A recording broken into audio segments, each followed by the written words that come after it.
उत्तराखंड में चैत्र महीने में भिटौली की परंपरा निभाई जाती है। भिटौली का मतलब है भेंट या मुलाकात। ये परंपरा सदियों पुरानी है।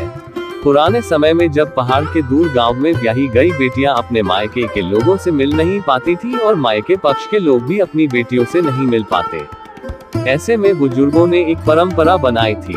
परंपरा के अनुसार चैत्र महीने में ससुराल पक्ष का व्यक्ति ब्याही गई बेटी के ससुराल जाएगा और उसे भिटौली देगा।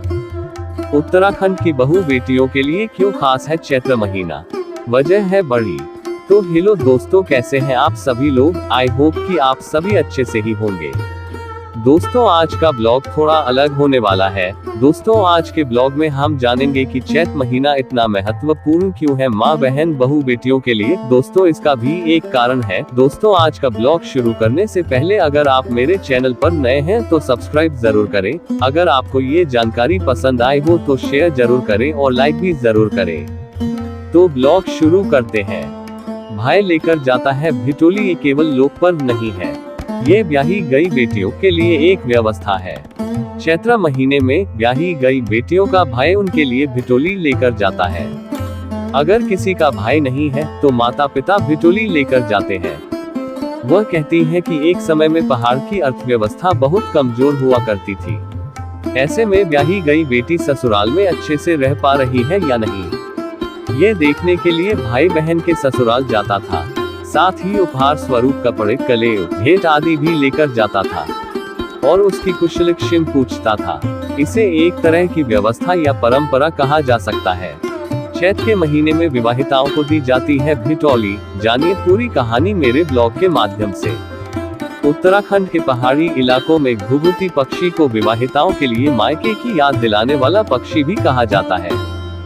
क्या है भिटौली? भिटौली का सामान्य अर्थ है भेंट या मुलाकात। उत्तराखंड की कठिन भौगोलिक परिस्थितियों, पुराने समय में संसाधनों की कमी, व्यस्त जीवन शैली के कारण महिला को लंबे समय तक मायके जाने का मौका नहीं मिलता था।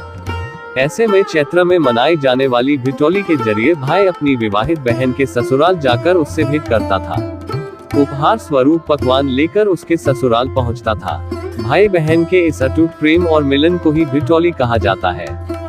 सदियों पुरानी यह परंपरा आज भी निभाई जाती है। इसे चैत्र के पहले दिन फूलदेई से पूरे महीने तक मनाया जाता है। भिटौली उत्तराखंड की महिलाओं को समर्पित एक हृदय स्पर्शी परंपरा। ये शुभ त्योहार उन विवाहित महिलाओं को समर्पित है जो उत्सव मनाने के लिए चैत्र महीने, हिंदू कैलेंडर का पहला महीना का इंतजार करती है। चैत्र महीने में भाई अपनी विवाहित बहन के ससुराल जाता है और उससे भेंट करता है। वह उपहार स्वरूप कपड़े, कले, भेंट आदि लेकर जाता है। साथ ही बहन की कुशलक्षेम पूछता है।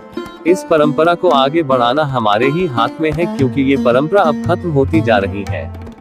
दोस्तों, इस ब्लॉग को सबको शेयर करें ताकि हमारी संस्कृति और सभ्यता और परंपरा बरकरार रहे। चैत्र महीने में भिटौली की परंपरा का एक किस्सा भी है। एक बार भाई भिटौली लेकर आया था। बहन को जब पता चला कि भाई भिटौली लेकर आया था तो वह दुखी हुई। उसने सोचा कि भाई भूखा होगा और वह सोई रही। उसने भाई भूखों में सिती कहते हुए प्राण त्याग दिए। कहते हैं कि वह बहन अगले जन्म में घुघुती नाम की पक्षी बनी। हर साल चैत्र महीने में भाई भूखों में सिती की टोर लगाती सुनाई पड़ती है। कुमाऊं की वादियों में इन्हीं दिनों में एक चिड़िया की चहचहाने की आवाज इस तरह सुनाई देती है, भाई भूखो मैं सोती।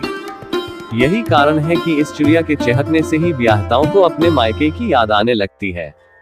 इस कहावत पे कई पहाड़ी और गढ़वाली गीत भी बने हैं। समय के साथ साथ इस परंपरा में भी काफी कुछ बदलाव आ चुका है। अब ये औपचारिकता मात्र रह गई है। अब फोन पर बात करके और गूगल पे, फोन पे से शादीशुदा बहन बेटियों को रुपये भेजकर औपचारिकता पूरी हो रही है।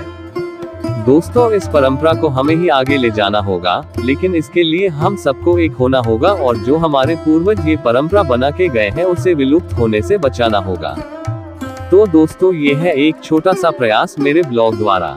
अगर आपको ये ब्लॉग पसंद आया हो तो एक शेयर जरूर करें और एक शेयर करें अपने सोशल मीडिया दोस्तों को भी ताकि उन्हें भी अपनी माँ, बहन, बेटियों की याद आए और वो उनके लिए भिटौली लेके आए।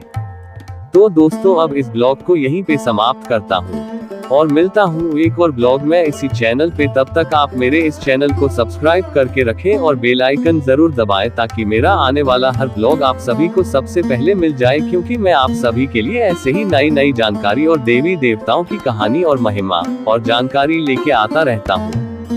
दोस्तों इसी के साथ इस ब्लॉग को विराम देता हूँ। धन्यवाद।